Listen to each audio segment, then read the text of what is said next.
सिर्फ एक प्याज से परमानेंट सॉल्यूशन लेकर आई हूँ आप सबके लिए। अनवांटेड हेयर से अगर आप परेशान हो चुके हो, आपने बहुत सारी रेमेडी ट्राई कर चुके हैं, आप बहुत सारी क्रीम्स यूज कर सके हैं, लेकिन उनका ग्रो हो जाता है, हेयर का ग्रो हो जाता है, बार बार आपके बाल उग जाते हैं। तो ये रेमेडी आपके लिए बहुत ही ज्यादा पावर है। लास्ट तक देखिए, कहीं से भी वीडियो को स्किप मत करिएगा। अगर आपने स्किप किया तो आप अपना खुद का कुछ गवा देंगे।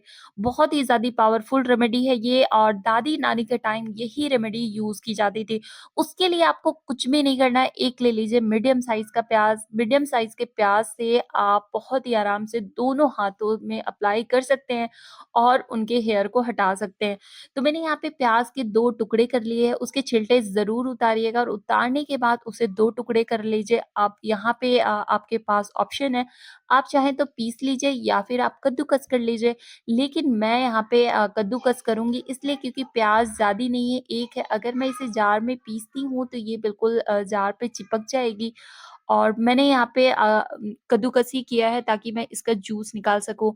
जो नुस्खे पे विश्वास रखते हैं ना, उनको पता होगा कि प्याज़ में वो प्रॉपर्टीज़ होती हैं जो आपके बालों को हमेशा के लिए ख़त्म कर सकता है। तो यहाँ पे सिर्फ़ आपके बालों को मैं ख़त्म नहीं करूँगी, आपके बालों को बढ़ने से भी रोकेगा। मतलब आपकी स्किन ना बिल्कुल बेबी स्किन की तरह हो जाएगी और किसी भी तरह स्किन में इफ़ेक्ट नहीं करेगा। मतलब स्किन यूज़ करने के बाद जो साइड इफ़ेक्ट देता है ना, वो बिल्कुल भी नहीं देगा।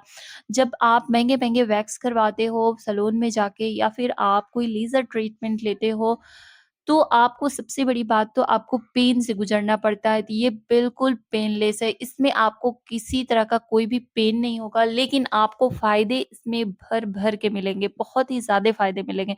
तो मैंने यहाँ पे प्याज़ को कद्दूकस कर लिया, और कुछ प्याज़ें ऐसी थी जो फिसल रही थी, लेकिन मैं इसे भी नहीं छोड़ूँगी, अच्छे से निचोड़ लूँगी और इसका जूस मैं निकाल लूँगी। देखिए, यहाँ पे जूस निकालने के लिए आप कपड़े का भी यूज़ कर सकते हैं, मैंने नहीं किया है, मैं हाथों से ही निकाल लूँगी और मेरे लिए इतना जूस सफिशिएंट है। मैंने यहाँ पे निकाल लिया और यहाँ पे कुछ चीज़ें ऐड करूँगी जिससे ये बहुत ही ज़्यादा पावरफुल बन जाता है। पहली चीज़ मैं इस पे डालूँगी वो है नमक। जी हाँ, ये वही नमक है जो हम अक्सर खाने में यूज़ करते हैं, यानी व्हाइट नमक। दूसरी चीज़ मैं डालूँगी इसमें विनेगर, ये वही विनेगर है जो आप क्लीनिंग के लिए यूज़ करते हैं या फिर चाइनीज़ फूड में यूज़ करते हैं। मैंने यहाँ पे 1 टेबलस्पून डाल दिया है विनेगर, और तीनों चीज़ों को अच्छे से मिक्स कर देना। अब ये क्या बन के रेडी हुआ वो मैं आपको बता देती हूँ। ये बन गया है क्लीनर।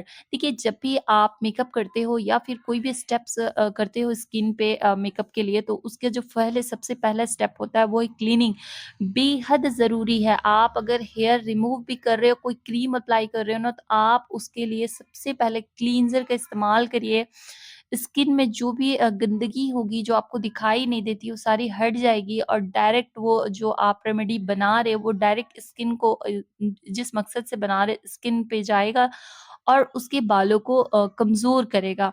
फिर वो धीरे-धीरे टूट जाएगा। तो वही काम मैंने किया है, यहाँ पे क्लीनर ये बनकर पावरफुल क्लीनर बन गया है। इसको अप्लाई करना है वहाँ पे जहाँ पे आपको हेयर को हटाना है। पहला स्टेप यही है, आप क्लींज़र को यूज़ कीजिए। ये क्लींज़र बहुत ही ज़्यादा पावरफुल है। यहाँ पे मैं आपको बिल्कुल लाइव दिखाऊँगी कैसे कॉटन को मैंने डीप किया, और डीप करने के बाद उसी क्लीनर को मैं अपने हैंड को क्लीन कर रही हूँ उसी क्लीनर से। और बहुत ही अच्छे से ये क्लीन हो जाती है। ये हमारा पहला स्टेप है, इसको बिल्कुल भी स्किप मत करिएगा क्लींजिंग को। और ये जो मैंने क्लीनर बनाया है ना, इसमें कुछ चीज़ें ऐड करूँगी जिससे हमारा हेयर रिमूवल क्रीम बन के रेडी हो जाएगा। यहाँ पे मैंने 2 कॉटन लिए, एक से मैंने क्लींज़र को लगाया, अप्लाई किया, और दूसरे से मैंने उसे क्लीन कर दिया। अब मैं यहाँ पे ऐड करूँगी कुछ चीज़ें। यहाँ पे मैंने ले लिया है मीठा सोडा, जिसे हम बेकिंग सोडा भी कहते हैं, हाफ टेबल स्पून लिया है मैंने यहाँ पे, और इसे अच्छे से मैंने इसमें घोल दिया है। दूसरी चीज़ इसमें डालूँगी टूथपेस्ट। टूथपेस्ट मैंने इसलिए डाला है ताकि आप जहाँ पे भी अप्लाई करो ना, आपको कूलिंग इफ़ेक्ट दे। अगर आपको प्याज़ की वज़ह से हल्का-फुल्का जलन भी हो रहा है ना, तो अगर आप टूथपेस्ट मिला देते हो, तो आपको बहुत ही ज़बरदस्त ये कूलिंग इफ़ेक्ट देगा, और आपको बिल्कुल फ़ील नहीं होगा, इरिटेशन नहीं होगा किसी तरह, क्योंकि सबकी स्किन एक जैसे नहीं होते हैं। तो मैं यहाँ पे इसीलिए टूथपेस्ट डाल दे रही हूँ। टूथपेस्ट डालने के बाद यहाँ पे अच्छे से आपको मिलाना ज़रूरी है इस सॉल्यूशन को, और मिलाने के बाद फिर से मैंने कॉटन लिया है, और कॉटन की हेल्प से इसे अप्लाई करूँगी अपने हाथ पे। अब मैंने अपने हाथ पे लगाने के बाद देखिए यहाँ पे आपको कैसे यूज़ करना है वो सारी बातें मैं आपको बता दूँगी। आप इसे सप्ते में 2 से 3 बार ज़रूर लगाइएगा और धीरे-धीरे ये क्या करेगा, इनका प्रोसेस जो है ना थोड़ा स्लो है, लेकिन आपको रिज़ल्ट बहुत ही बेहतर देगा, कोई साइड इफ़ेक्ट नहीं है, बिल्कुल ज़ीरो कॉस्ट में बनकर रेडी हो गया है।